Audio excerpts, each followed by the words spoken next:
Ese día no amanecí como madre, sino como sirvienta en mi propia casa. Mi hija me miró de arriba a abajo con esa sonrisa condescendiente que aprendió de su suegra y soltó, como quien pide un favor sin importancia. Mamá, ya que hoy te quedas en casa, podrías encargarte de lavar nuestras cosas. Lo dijo mientras se arreglaba el cabello, antes de salir con la otra mujer rumbo al salón de belleza. Yo me quedé de pie, con el balde en las manos, viendo cómo cerraban la puerta detrás de ellas. Sentí que mi corazón se encogía, porque no era la primera vez que me trataban como un estorbo. Pero esa mañana, algo dentro de mí se quebró.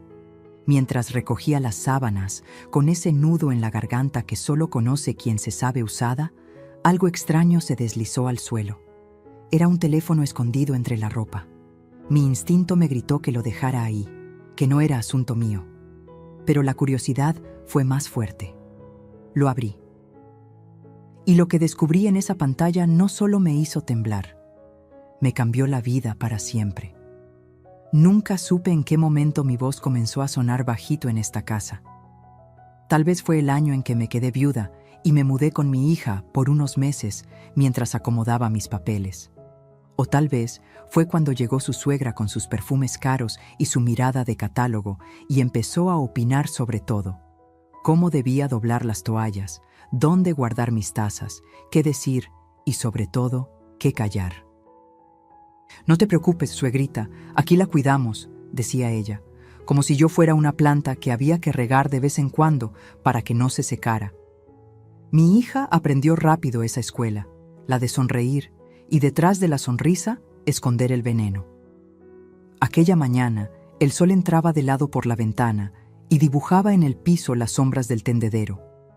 Yo estaba con las manos húmedas de jabón y el olor a suavizante me recordó a mi madre, que siempre decía que la dignidad también se plancha. Me repetí eso mientras mi hija me asignaba la tarea del día, como si repartiera turnos en una fábrica. «Mamá, ya que hoy te quedas en casa, podrías encargarte de lavar nuestras cosas». Lo dijo suave, musical, pero la música a veces es engaño. Por debajo, la melodía llevaba la letra de una orden. No respondí. A mi edad aprendí que a veces el silencio evita incendios, aunque a veces también los provoca. La vi salir con su suegra rumbo al salón. Escuché sus risas bajando la escalera, la puerta cerrándose, el eco del elevador tragándose su conversación. Me quedé en la cocina, con las tazas alineadas, preguntándome cuándo fue la última vez que ellas me preguntaron cómo me sentía o si necesitaba algo. Yo, que cuando mi hija era chica, vendía gelatinas afuera de la escuela para poder comprarle unos zapatos que no le lastimaran los pies. Yo, que contaba monedas para el gas y me inventaba recetas para que el frijol pareciera fiesta. ¿En qué momento me convertí en la que lava, la que cocina, la que estorba? Me puse a trabajar. Separé las sábanas, las camisetas, la ropa interior que aún olía a su perfume floral, y respiré hondo para que la tristeza no se me subiera a los ojos. Fue entonces cuando escuché un golpe leve, un toc seco contra el piso. Miré hacia abajo y vi el teléfono, negro, con una mica agrietada en la esquina. No era el mío, claro. Yo todavía uso uno con letras grandes, de esos que te permiten leer sin lentes si estiras un poco el brazo. Este era más nuevo, más pesado, y tenía una funda con brillo que a mi hija le encantaba. Lo recogí como quien toma una víbora por el cuello, con el cuidado de no olvidar que muerde. Iba a dejarlo sobre la mesa, pero vibró en mi mano. Un mensaje entró y otro se adelantó detrás, como si tuviera prisa por llegar. Notificaciones que parpadeaban, una conversación abierta, el nombre de la suegra arriba, con un corazón rojo al lado. «Déjalo, Mercedes», me dije. «No es tuyo». Caminé 2 pasos, pero la curiosidad es un hilo que jala del fondo. Y cuando una mujer siente que algo no encaja, no hay santo que la detenga. Deslicé el dedo. La pantalla se encendió sin pedir clave. Ahí supe que no era el celular principal de mi hija. Parecía un aparato de batalla, un escondite, un doble fondo. Leí los últimos mensajes. Al principio palabras sueltas, papeles, firma, notario.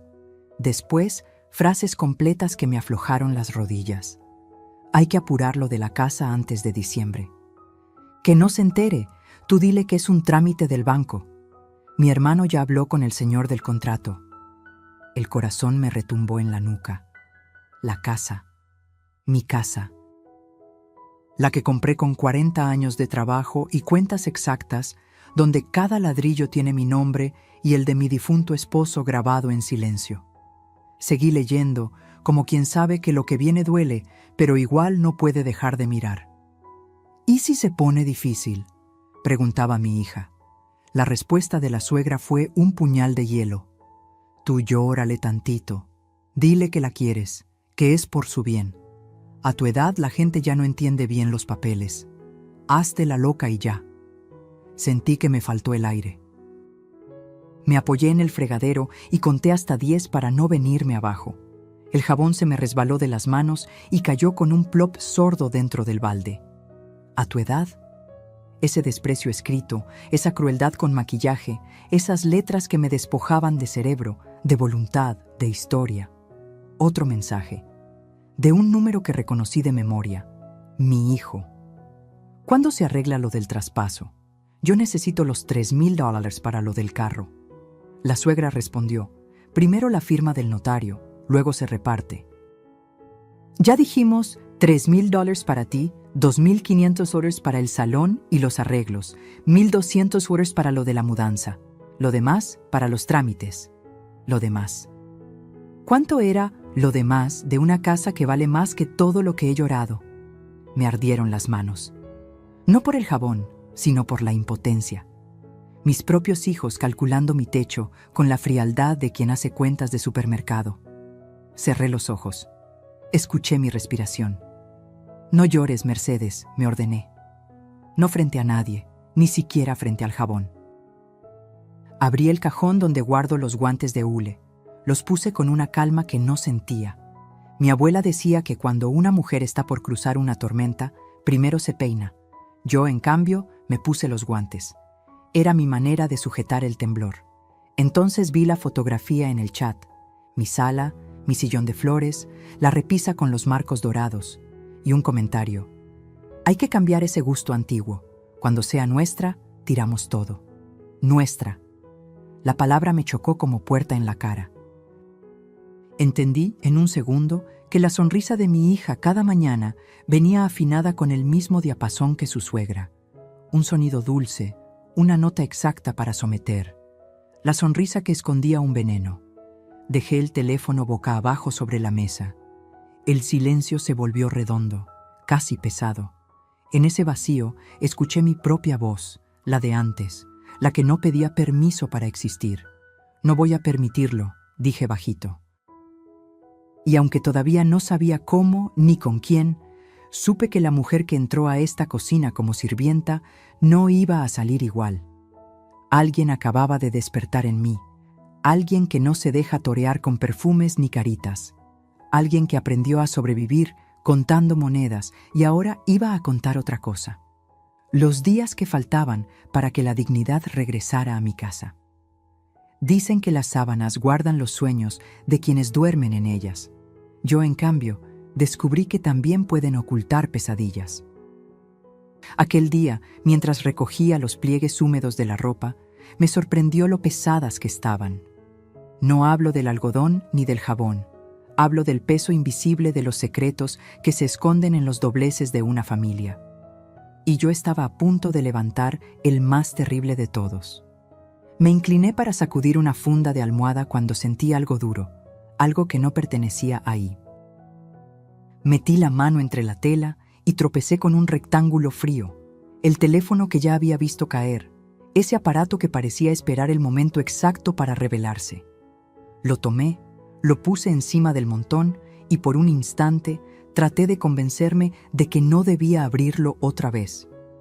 Pero el silencio de la casa era tan grande que parecía invitarme. Hazlo, descubre lo que se oculta entre nosotros. El reloj de pared marcaba las 11 y cada campanada me retumbaba en los huesos. Me senté en la cama, con las sábanas aún arrugadas, y volví a deslizar el dedo sobre la pantalla. Esta vez no fue un mensaje lo que me recibió, sino una galería de fotos. Mi sala, mi cocina, mi cuarto, todos retratados como si fueran escenarios listos para ser demolidos. En una de las imágenes, la suegra posaba de pie junto a mi alacena, señalando con el dedo un rincón donde yo guardo las cazuelas de barro.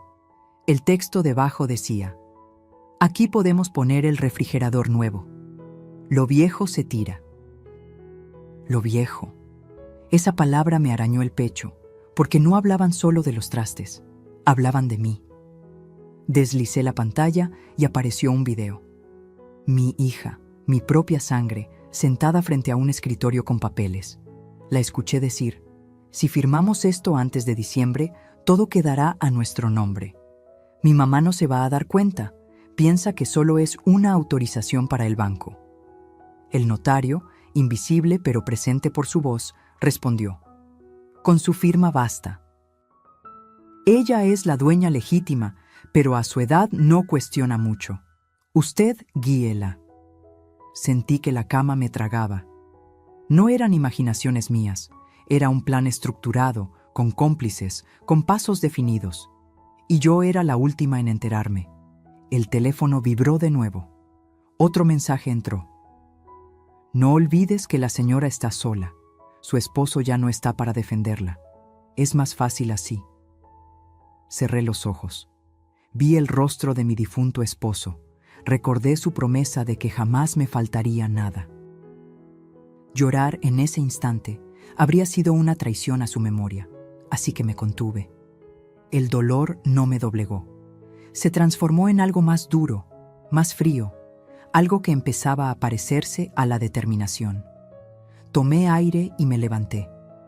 Caminé hasta el closet, donde aún guardo mi caja de recuerdos, papeles viejos, cartas amarillentas, escrituras dobladas con cuidado. La saqué y la puse junto al teléfono. Ahí estaban las pruebas de mi vida, el testimonio de que esta casa fue construida con sacrificio, con jornadas dobles, con noches de hambre. Esa caja no tenía pantallas, pero contenía más verdad que cualquier celular escondido. Entendí en ese instante que el enemigo no solo estaba dentro de mi familia, también estaba dentro de estas paredes, disfrazado de confianza. El resto del día lo pasé como un fantasma. Lavé, tendí, cociné, pero mi mente estaba en otra parte. Cada vez que veía las sábanas colgando en el tendedero, me parecía escuchar susurros. Aquí se esconde la mentira, aquí está la trampa. Cuando doblé la última prenda, ya había tomado una decisión. No confrontaría de inmediato. A veces, el que grita pierde. El verdadero poder está en quien observa en silencio, en quien sabe esperar el momento exacto para mover la pieza clave. Antes de que regresaran, volví a esconder el teléfono entre las sábanas, justo donde lo había encontrado. No quería levantar sospechas. Dejé todo limpio, la comida lista, el piso brillante. La casa olía a caldo de pollo y a suavizante, como si aquí no hubiera pasado nada. Pero dentro de mí, algo había cambiado para siempre. Ya no era la mujer que se dejaba usar, sino la que había descubierto el secreto enterrado. Y esa verdad, aunque pesaba tanto como un costal de sábanas mojadas, iba a convertirse en mi arma. No sé cuánto tiempo me quedé mirando ese teléfono apagado, como si todavía pudiera escuchar en él los ecos de las palabras que me habían dejado sin aliento. Podría haberlo dejado ahí, fingir que nada pasaba, como tantas madres hacen para no perder a sus hijos. Pero algo en mí se negaba. Cuando una mujer llega a cierta edad, descubre que el silencio también mata, que tragar humillaciones es un veneno lento, y yo ya estaba cansada de envenenarme sola. Volví a encenderlo. Esta vez, abrí las conversaciones completas.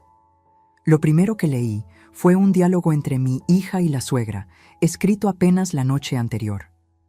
«Mañana le dices que lave, que se entretenga con algo. Así no sospecha.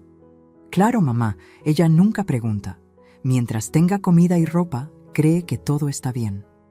Sentí un nudo en el estómago.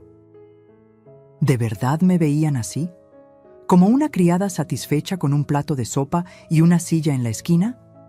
Cerré los ojos un instante, tratando de recordar la última vez que mi hija me abrazó con amor genuino. No pude. El recuerdo más cercano era un beso apurado en la frente, más frío que los $20 que me dejaba sobre la mesa cuando se acordaba de mis gastos. Seguí leyendo, y cada mensaje era un cuchillo. No olvides sacar las joyas del cofre. Dile que las prestaste para una boda. Sí, mañana lo hago. Total, ya ni se acuerda de lo que tiene. Mis joyas. Las que heredé de mi madre, las mismas que guardaba envueltas en un pañuelo bordado, con olor a naftalina y recuerdos. No eran solo piedras y metales, eran la historia de mi linaje, el único lujo que había sobrevivido a los años de trabajo y pobreza. Sentí que el suelo se me iba.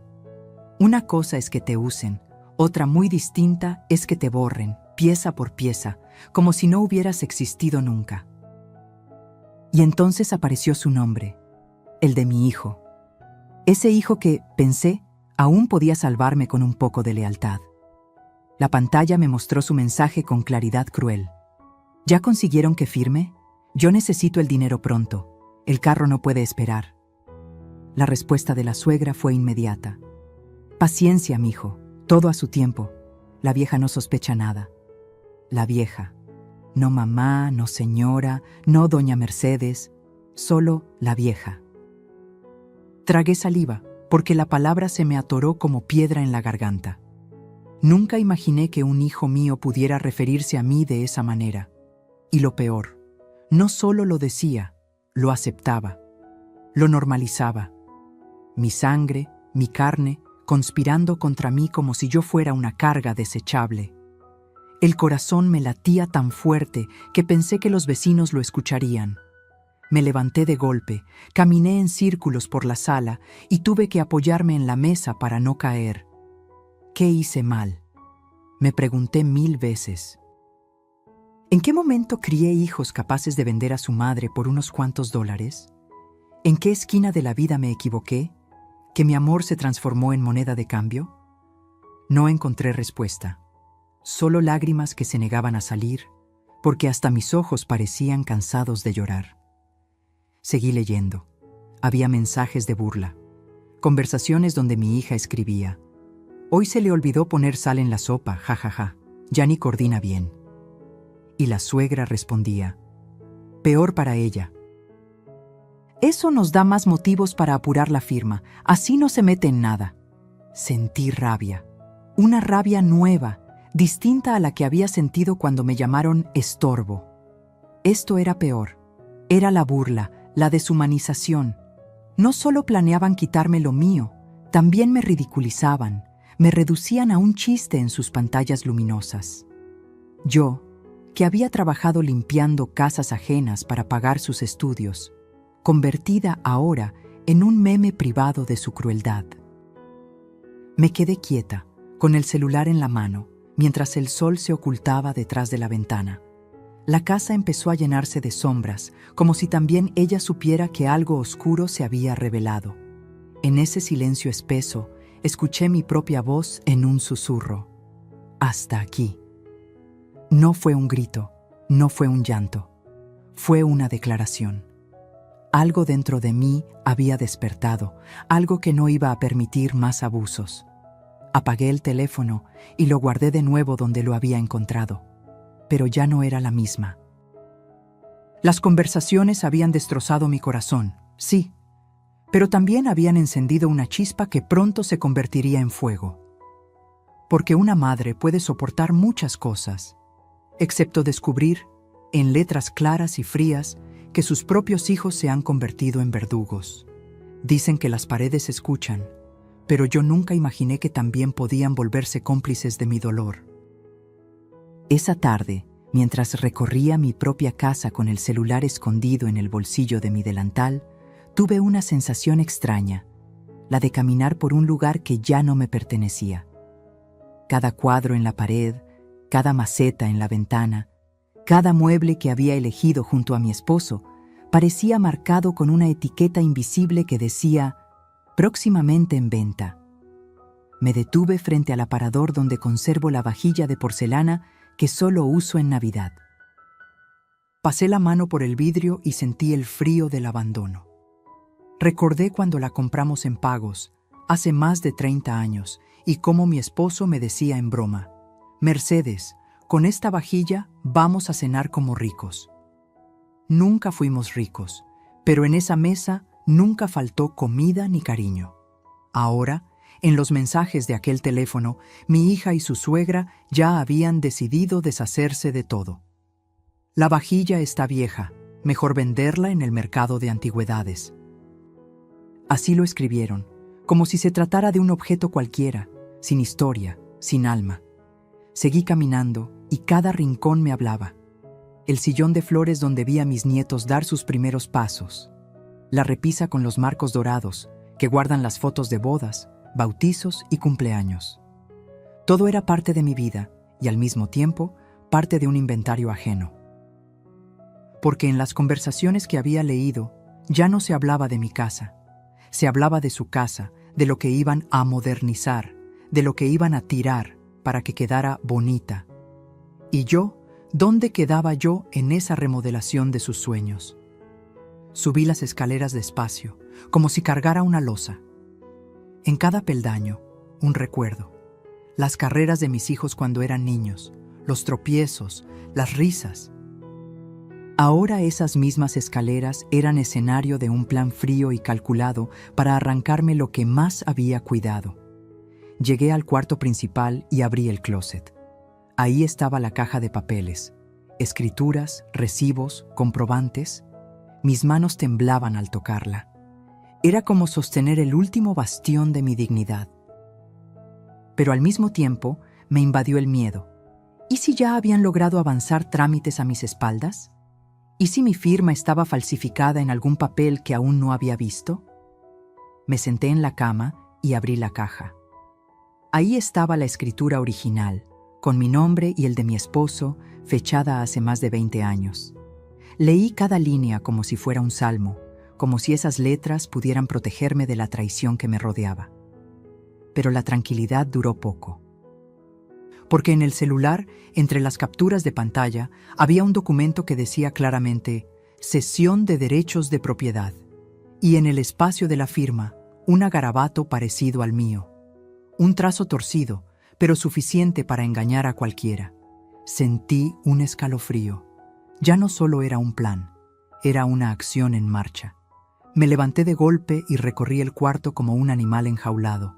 ¿Cómo pudieron? Me repetía una y otra vez. ¿Cómo pudieron tomar mi firma, mi nombre, mi historia y usarlo en mi contra? Las lágrimas esta vez no se contuvieron. Lloré en silencio, abrazando la escritura original contra mi pecho, como quien abraza un hijo perdido. La casa olía a mi perfume de lavanda, a la madera vieja de los muebles, a los recuerdos que no caben en dólares ni en escrituras falsas. Pero al mismo tiempo olía a traición. Me miré en el espejo del armario. El reflejo me devolvió una mujer con los ojos hinchados, el cabello canoso desordenado y la respiración entrecortada. Por un momento me sentí derrotada, como si ya no tuviera fuerzas para pelear. Pero entonces recordé las palabras de mi madre. Una casa es más que paredes.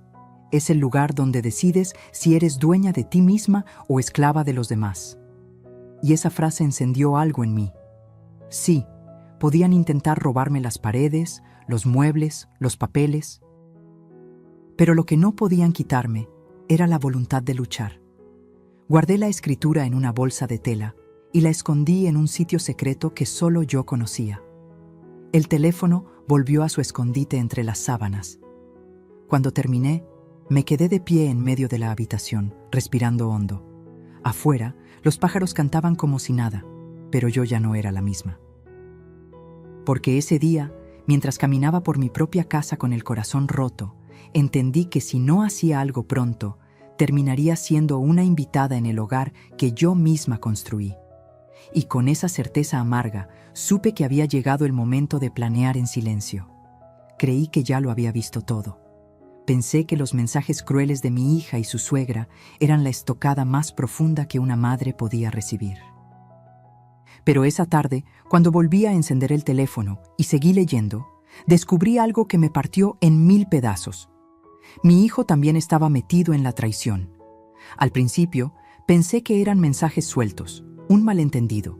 Quise convencerme de que él no sabía la magnitud de lo que estaban planeando, que tal vez solo estaba confundido, pero la realidad me cayó encima con la frialdad de un balde de agua helada. Vi su número una y otra vez, con palabras que no admitían duda. ¿Ya consiguieron que firme? Yo necesito esos $3,000 pronto. El carro no puede esperar. Y la respuesta de la suegra, implacable. Sí, mijo, tranquila, tu parte está segura. Apenas tengamos la firma, lo tuyo se liquida. Leí y releí esa conversación. El mijo de la suegra, no de mí. Ella, la otra, era quien lo llamaba con cariño, mientras a mí me convertían en la vieja que estorba. Sentí una punzada en el pecho que me obligó a sentarme, porque ahí estaba la prueba, escrita en letras negras sobre blanco brillante. Mi hijo no solo sabía, también estaba contando los dólares que saldrían de la venta de mi propia casa. Me quedé mirando la pantalla hasta que las lágrimas nublaron mis ojos. Recordé cuando él era pequeño y se enfermaba de gripa. Yo corría por las noches, aunque trabajara 2 turnos, para traerle jarabes y cobijarlo con el único suéter grueso que teníamos. Recordé cómo se colgaba de mi falda cuando tenía miedo y me decía: «Mamá, contigo nada malo me pasa». Y ahora, ese mismo niño, convertido en hombre, me vendía al mejor postor. Por $3,000, ni más ni menos. Mi amor reducido a una cifra que cabía en una pantalla. El dolor se mezcló con la rabia. Me levanté y caminé por la sala, apretando los puños. ¿De qué sirvieron las madrugadas sin dormir? Los sacrificios, los zapatos gastados, los cumpleaños sin pastel porque el dinero no alcanzaba. Todo lo había hecho para que ellos tuvieran un futuro mejor. Y ahora ese futuro lo construían a costa de destruirme a mí. El teléfono vibró otra vez. Un nuevo mensaje, esta vez de mi hija. No olviden que tenemos que hacer esto rápido. Mamá se deprime fácil y si sospecha puede arruinar todo. Y la respuesta de mi hijo fue el clavo en mi ataúd. Que firme ya. Ella siempre hace caso. Está acostumbrada a obedecer. Obedecer. Esa palabra me ardió como fuego en la piel. ¿Así me veían? ¿Como una mujer sin voz, un robot de cocina que acata órdenes sin rechistar? Sentí que me faltaba el aire. Caminé hasta la ventana y miré la calle.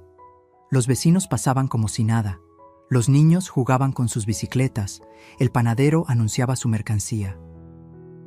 Y yo, tras esos vidrios, estaba viviendo un derrumbe que nadie podía imaginar. Me derrumbé en la silla del comedor. No lloré, no grité. Solo me quedé ahí, con el celular en la mano, escuchando el eco de esas conversaciones que me habían arrancado hasta la última esperanza. Porque una cosa es que la vida te golpee, otra que los amigos te traicionen, pero que tus propios hijos te usen, te desprecien y se repartan lo tuyo como buitres. Eso no tiene nombre. Eso es el golpe más bajo que puede recibir una madre. Pero en medio de esa oscuridad, una chispa se encendió. Quizá porque toqué fondo, quizá porque ya no quedaba más que perder. Me miré en el reflejo del vidrio y vi a una mujer rota, sí, pero también a alguien que empezaba a despertar. Esa traición me arrancó las lágrimas, pero también me regaló una certeza. Ya no había vuelta atrás. Si ellos eran capaces de vender mi casa, yo era capaz de defenderla. Ese día lo entendí. No había peor dolor que descubrir que tu propia sangre conspira en tu contra. Pero también entendí que, a veces, la traición más amarga es la que te da la fuerza más grande.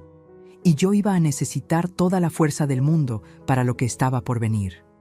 Siempre he creído que el silencio es como un cuchillo de doble filo. Puede usarse para herir o para proteger. Durante muchos años, lo utilicé para callar mis dolores, para no incomodar, para que la paz aparente reinara en la casa, aunque por dentro me estuviera desmoronando. Pero esa tarde, después de leer todo lo que había leído, descubrí que el silencio también podía convertirse en mi mejor arma. Me vi en el espejo del pasillo, los ojos hinchados, las manos temblorosas. Una parte de mí quería correr a enfrentar a mi hija, gritarle que la había descubierto, ponerla contra la pared y pedirle explicaciones. Pero otra voz, más fría, más firme, me dijo: si lo haces ahora, pierdes. Ellos tienen ventaja, ellos creen que controlan el juego. Tú guarda silencio y observa. Me quedé quieta un largo rato, escuchando solo el tic-tac del reloj. Cada segundo que pasaba se me clavaba como aguja en la piel. Pero aprendí a respirar hondo. Cerré los ojos y recordé cuando era niña y mi padre me enseñaba a jugar ajedrez. Él siempre decía: el que se desespera, pierde. La reina parece frágil, pero es la pieza más poderosa si sabe esperar. Yo, que tantas veces me había sentido peón en esta vida, de pronto entendí que había llegado el momento de ser reina en mi propio tablero. Esa noche, cuando regresaron del salón de belleza con las uñas pintadas y la sonrisa intacta, yo ya había decidido que no iba a dar señales de nada. Preparé la cena como siempre. Puse los platos en la mesa. Escuché sus conversaciones superficiales sobre peinados y perfumes y asentí con la cabeza como si todo estuviera bien. Por dentro, cada palabra me dolía como piedra en el estómago, pero mantuve el gesto sereno.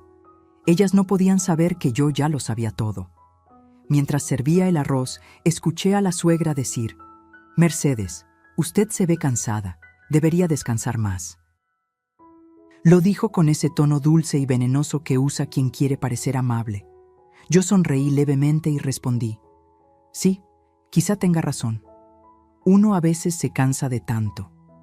Y dejé la frase flotando en el aire.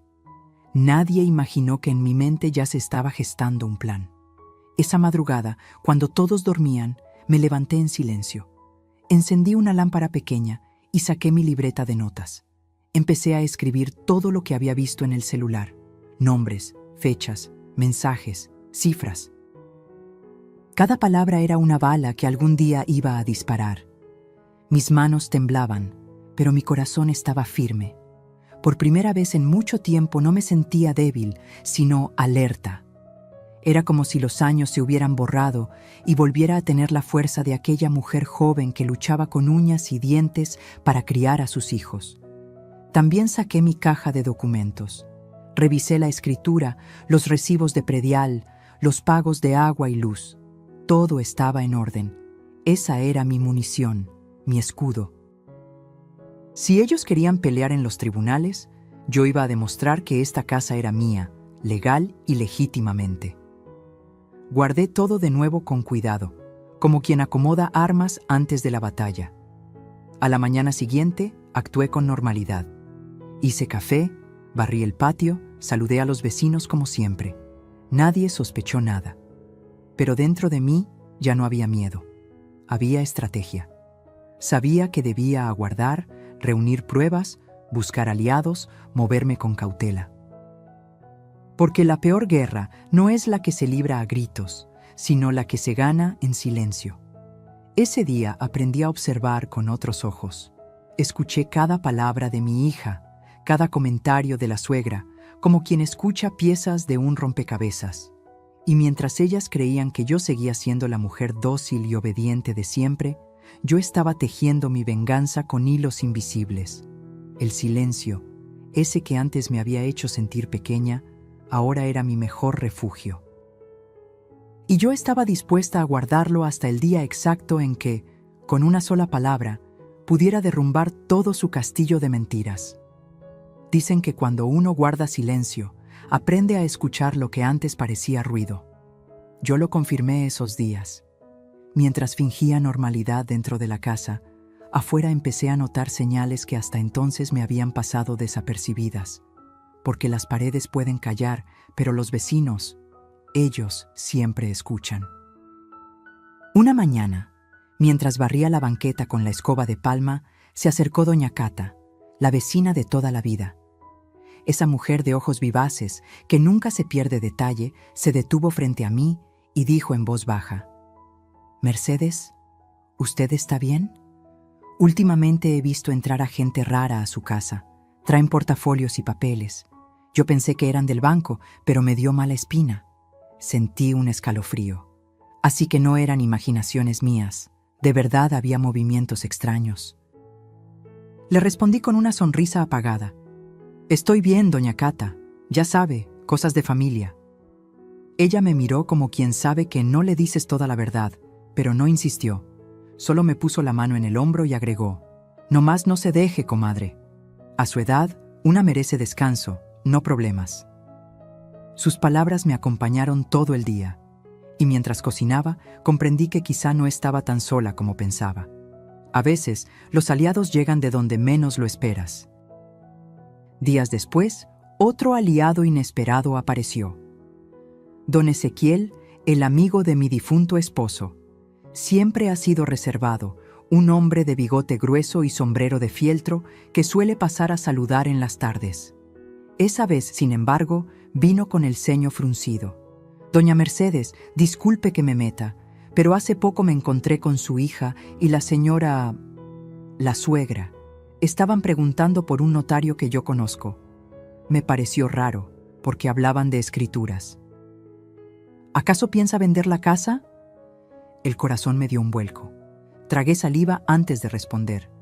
«No, don Ezequiel, yo no pienso vender nada». Él asintió despacio, como confirmando lo que sospechaba. «Entonces tenga cuidado. Esa gente no anda con juegos, y si necesita testigos de que aquí entran y salen papeles, yo con gusto le digo al juez lo que vi». Sus palabras fueron un bálsamo y un arma al mismo tiempo. No solo confirmaban mis sospechas, también me daban la certeza de que ya tenía un respaldo. Esa misma noche, mientras todos dormían, volví a sacar mi libreta y anoté: Testigo 1, doña Cata, vecina. Testigo 2, don Ezequiel, amigo de la familia. Escribí con letra firme, como quien graba un juramento. Ya no era solo una mujer herida, empezaba a convertirme en estratega. Los días siguientes me dediqué a escuchar. Cada conversación de la suegra, cada llamada a escondidas de mi hija. Descubrí que planeaban reunirse con un supuesto comprador para mostrarle la casa. Hasta fijaron un precio: $85,000. Mi casa, reducida a una cifra fría, repartida en pláticas como si fuera mercancía. Y lo peor, ni siquiera era un precio justo, la iban a rematar por su codicia. Esa información me heló la sangre, pero también me dio fuerzas, porque entendí que el tiempo jugaba en mi contra. Si no actuaba pronto, perdería no solo las paredes, sino mi historia entera. Sin embargo, decidí no precipitarme.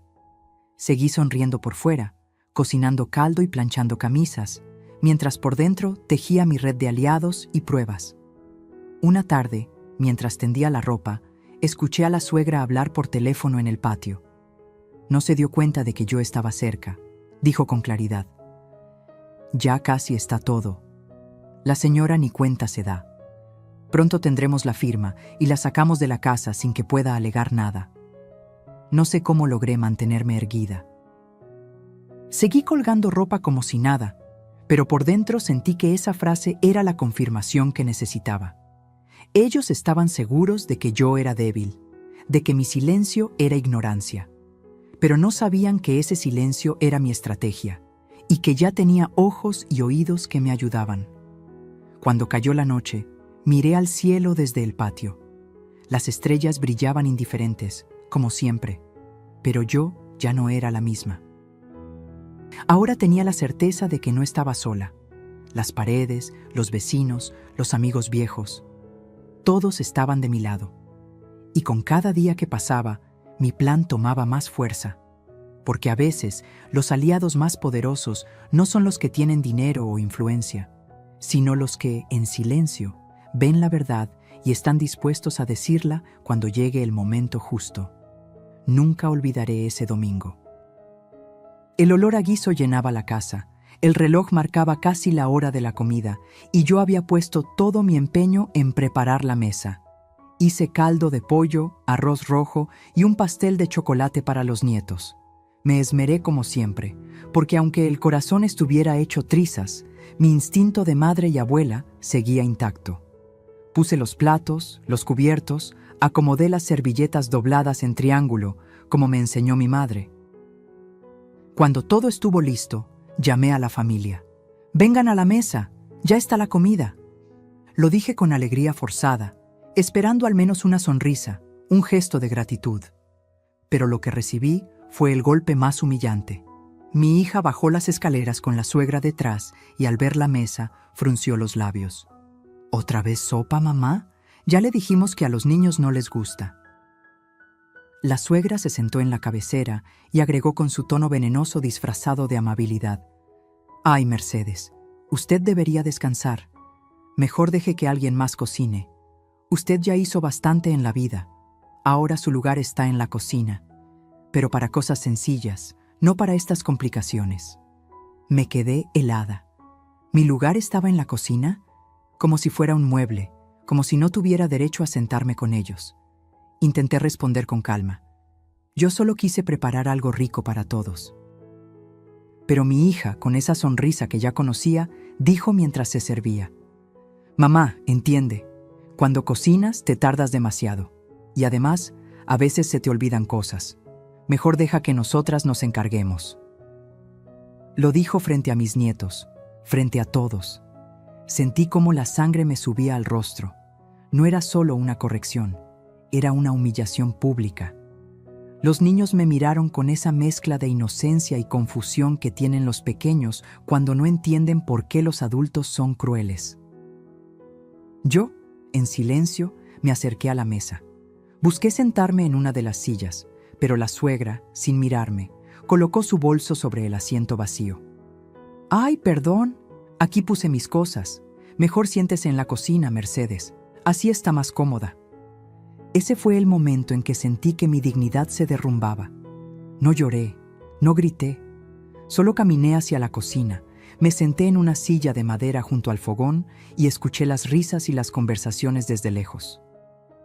Mi sopa, mi arroz, mi pastel, todo en su mesa, mientras yo quedaba apartada como una extraña en mi propio hogar.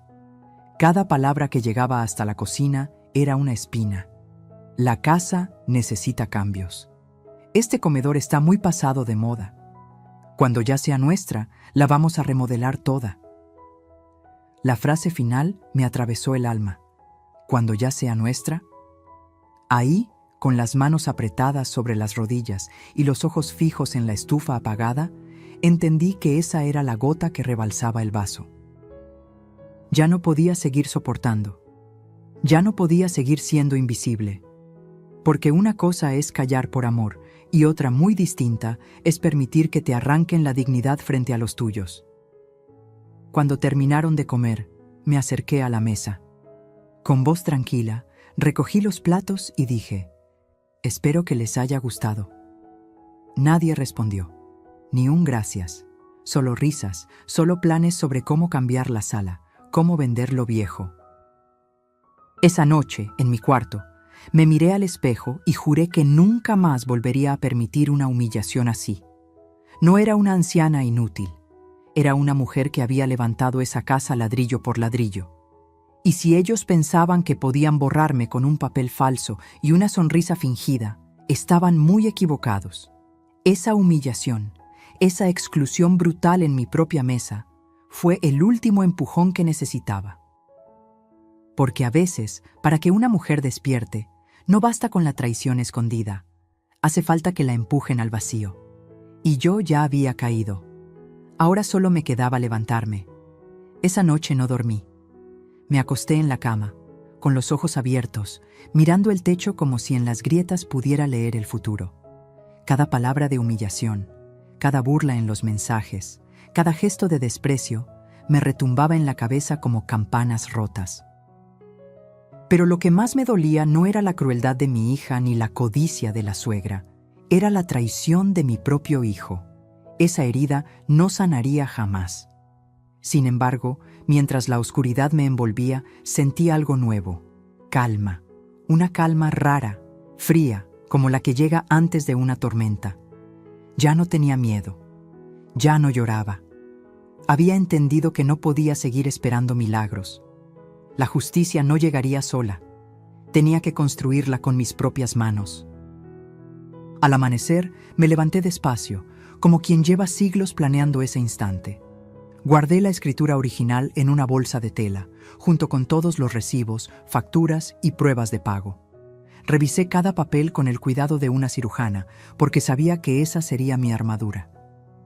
Después, saqué la libreta donde había anotado todo lo descubierto, mensajes, nombres, montos.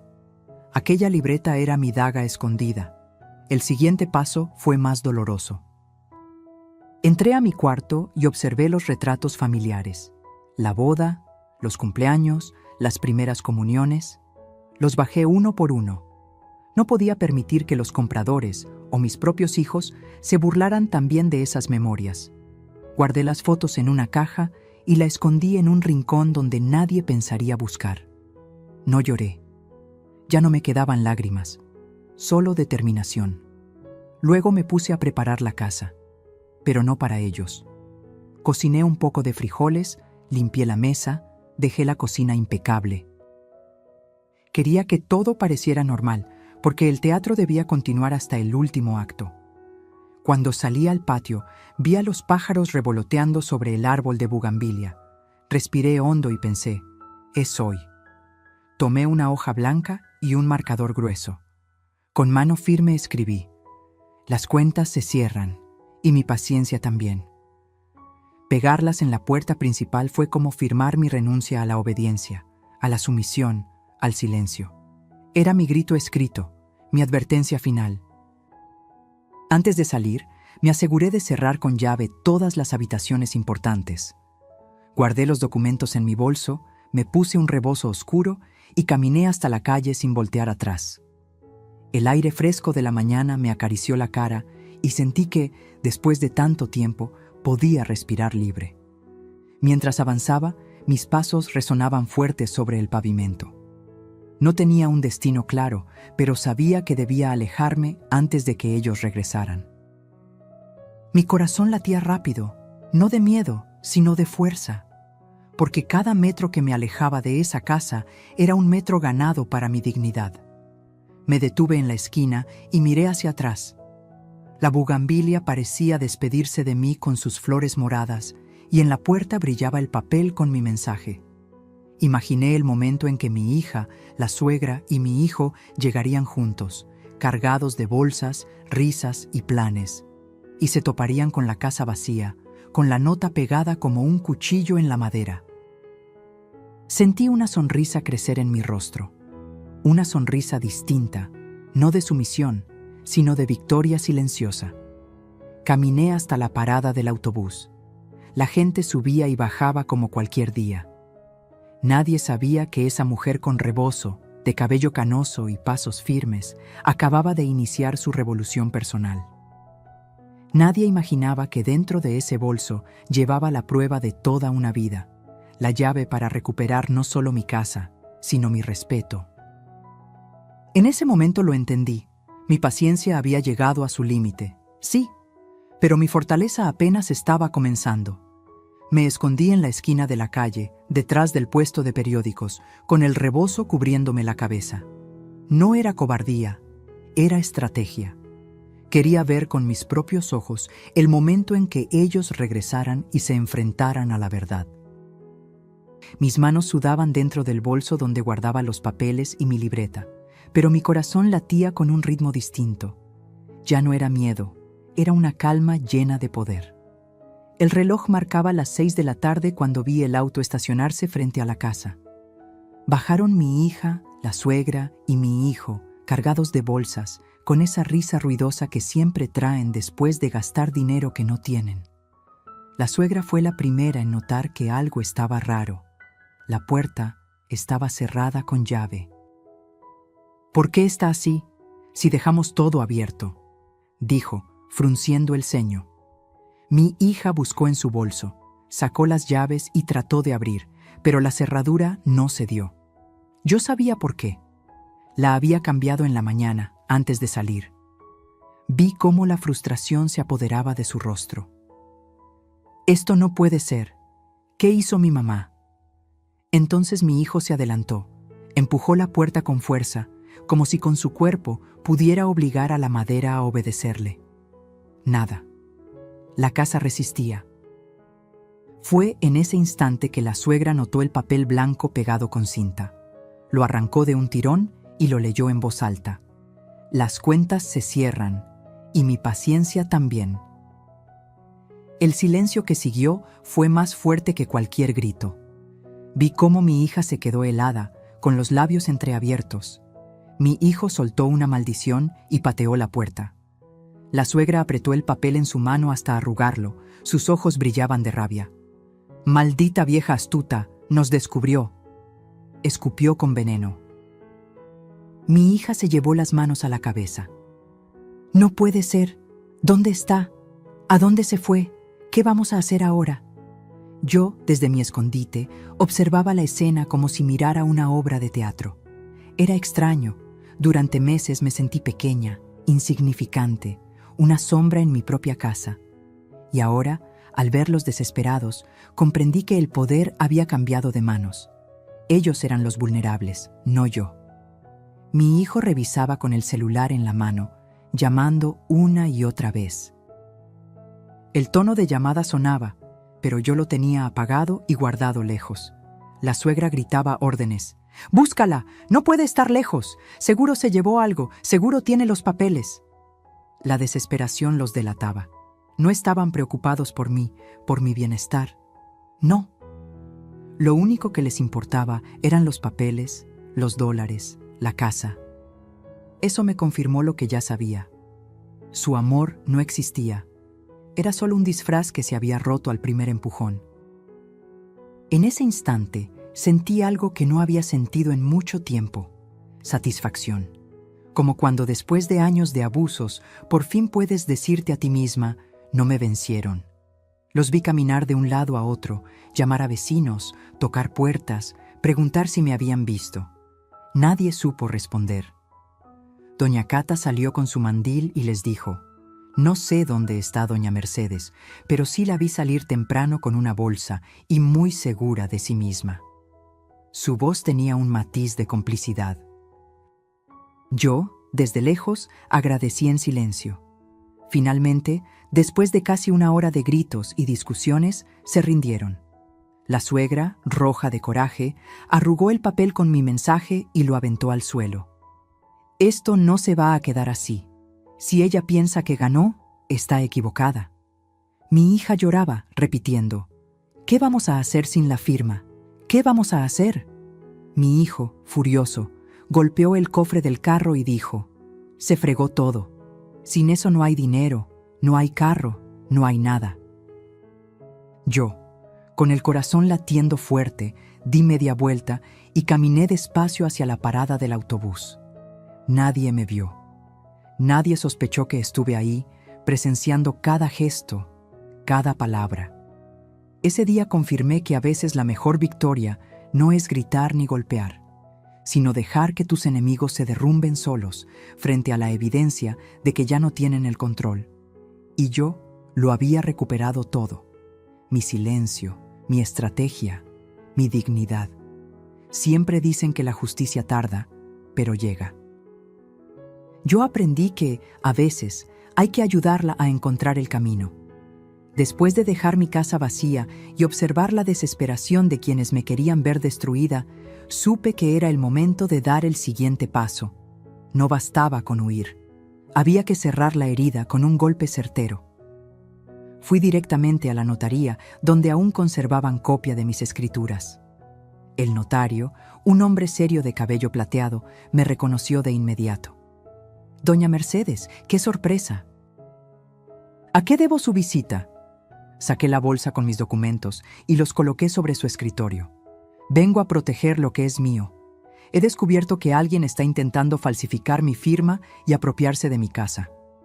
El hombre arqueó las cejas, sorprendido. Revisó mis papeles uno por uno.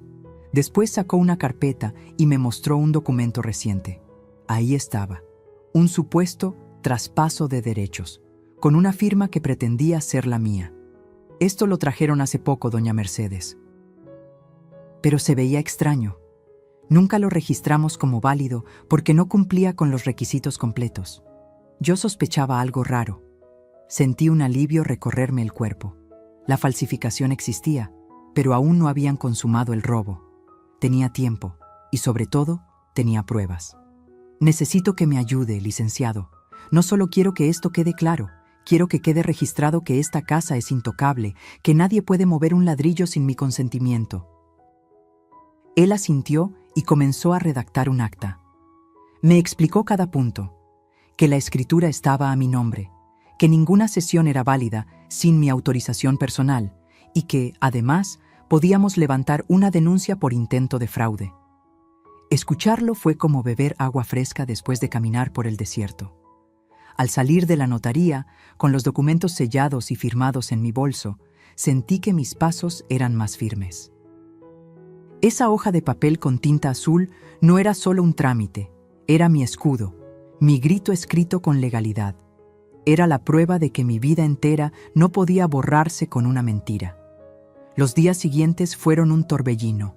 Recibí llamadas de mi hija, de mi hijo, incluso de la suegra. No contesté ninguna. Sabía que su desesperación crecía.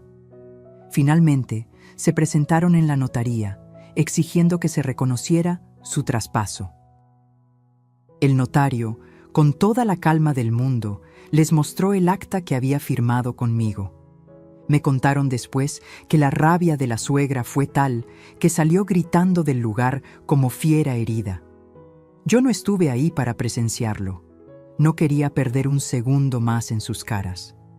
Preferí esperar el informe oficial en casa de una amiga, donde me refugié esos días.